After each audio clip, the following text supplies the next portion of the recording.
She had moved away from him on the bus 3 weeks ago. Same man, same worn jacket, same calloused hands. She hadn't thought about it since. Now he was standing in her CEO's office, laughing with Richard like he had been there 100 times. Because he had. Thomas built half the buildings this company operated from.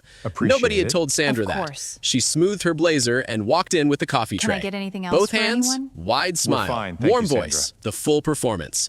Thomas accepted his cup with a simple nod, no recognition of her on his face.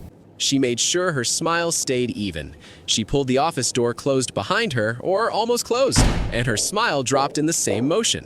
Phone already at her ear. You would not believe who Richard has in there right now. Some construction worker, dirty boots and everything, laughing away like he owns the place. In this PR era, even we have to serve the poor working class people. Inside the office, the laughter had stopped. Thomas looked at his coffee cup. Richard looked at the window. Neither man said a word. Some things you let go, but the things you let go don't always leave. The next morning, Sandra crossed the street and stopped. James was outside the building with Claire, her senior manager, his hand at her waist. The comfortable kiss of people who had been doing this for a long time. Sandra stepped forward, Don't do this here. said his name. What? He turned and shoved her, both hands, hard.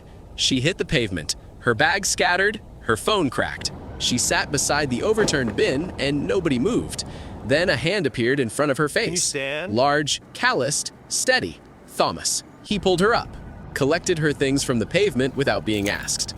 My wife will sort you out. Come on. He didn't wait for her answer. He just walked. She followed. Margaret opened the door before they reached it. Warm hands, no questions, clean clothes pressed into Sandra's arms. Take all the time you need. Sandra stood in their bathroom and looked past her own reflection at the wide, warm hallway, the bookshelves, the art, the beautiful, quiet home built by hands she had refused to sit beside. She slid down the wall and cried. Not about James, not about the pavement, about the bus.